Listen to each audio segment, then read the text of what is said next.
My cousin asked me, how do you know what to eat to stay healthy? There's too much information out there. I wish I could just shadow a healthy person and see exactly what they eat. But now you can. My normal diet keeps me in good shape, so I feel strong and energized for life. I'm going to show you everything I ate today as a healthy person. First, I made a blueberry smoothie for breakfast. I have a whole video on this smoothie. I'll link to it in the description. It's creamy and filling, and it's a good way to start the day with lots of protein and very little sugar. Spoiler alert, I eat this pretty much every morning. I had a handful of this raw nut mix, a handful of this trail mix with toasted nuts and dried cranberries, 2 turkey sausage sticks, and lots of green olives for snack. A note about the trail mix with dried fruit. There's a small amount of sugar in the cranberries. I usually avoid sugar because I'm a sugar addict, and I try to avoid foods that make me crave even more and more. But this trail mix is actually not addictive for me. It's filling because of the healthy fats and protein in the nuts that fill me up, so I'm naturally satisfied. I made a salad for lunch. It was filling and full of protein and healthy fats. A couple handfuls of spring mix, a big spoonful of garlic hummus, and a few spoonfuls of quinoa cooked in sugar-free vegetable broth. Then I drizzled on plenty of this salad dressing.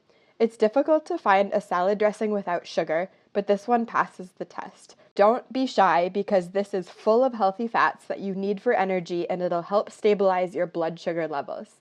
I also put some white vinegar on my salad because I like a more vinegary taste, but some people like less. But there's more. I put some olive oil in a frying pan and cracked 4 eggs, 2 for each person. I sprinkled on black pepper, onion powder, and salt. Then some cumin, yum, this goes well with the hummus, and some thyme leaves for a very good smelling aroma. While the eggs were frying, I washed a green apple with soap and water, then cut it up and mixed up a jar of peanut butter. I make sure to only eat peanut butter that has 1 or 2 ingredients, peanuts and salt. This kind passes the test. Back to the eggs, I ended up scrambling them and then added them to the salads. I tossed a handful of sunflower seeds on top for texture because I love a good crunch. So this was my lunch. It was so good. And I don't worry about calories or anything like that. As long as I avoid foods like sugar that make me crave more and more, I find that healthy food makes me naturally full at the right time, so I don't have to try hard to eat the right amount. It's important to get lots of protein and healthy fats so your body knows what it's supposed to do. Healthy fats give you the nourishment you need for your brain and body to work properly, and they help balance your blood sugar levels. They fill you up. For example, in my lunch, I ate a whole salad and then only half of the apple with peanut butter because at that point I was naturally full, so I put the leftovers in a container in the fridge for later. I felt good while working out this afternoon. It's true my family exercises more than most people, but we believe that's not why we're healthy. It's actually the opposite. I would strongly argue that food comes first. When I eat wholesome, nutritious, healthy food, I feel strong and I can run far. But when I eat badly for a few days and then I try to run, then I feel like I don't have the energy I need to keep going. I'm all out of breath and my legs feel tired and heavy, so food comes first.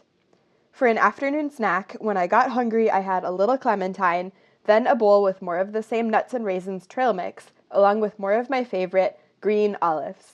And I threw in 2 baby dill pickles just to get another type of vegetable, and 2 more turkey sausage sticks. For dinner, my mom made this delicious bean soup in the crock pot. She made it entirely from scratch. She took a bag of dried 16-bean mix and threw away the seasoning packet because it had sugar, bacon, and dairy, all things we try not to eat. She cooked the dried beans with sugar-free chicken broth and steak seasoning. Just check the ingredients to make sure they're only spices and not other stuff in the spice blend. In a frying pan with some olive oil, she cooked some carrots, zucchini or courgettes, sweet potato, onions, and celery. She added tarragon and some Cajun seasoning mix. Again, check the ingredients to make sure it's only spices. After frying this up, she added it to the crock pot to cook. At the end, she added a spoonful of my favorite, apple cider vinegar, and used a stick blender to blend it just a little until it was nice and creamy. It was delicious and satisfying. Last but not least, for dessert, I ate a protein bar. My friend recently introduced me to these IQ bars. They're delicious, and I liked that they have no sugar, no dairy, and lots of protein from peas, so this is a good choice for dessert. But to be honest, I'm not sure if I'll buy them again or if I'll go back to RX bars. These IQ bars don't have sugar, but for some reason they still make me want to eat more and more of them. Maybe it's the cocoa? I'm not sure, but since this IQ bar is not naturally limiting how much I want to eat, that means I should probably stay away from them. Luckily with RX bars, even though they have more sugar from the dates, I can eat just one bar and it fills me up with lots of protein and healthy fats. So you'll have to try both types of bars and see which one is more satisfying for you, whether it's the IQ bar or the RX bar, and let me know in the comments how it goes for you. I ate good food that filled me up and gave me energy for the whole day. I'll put links in the description below, and please let me know if you want me to make a video about all the snacks that I love. Click the next video to see more examples of what healthy people eat.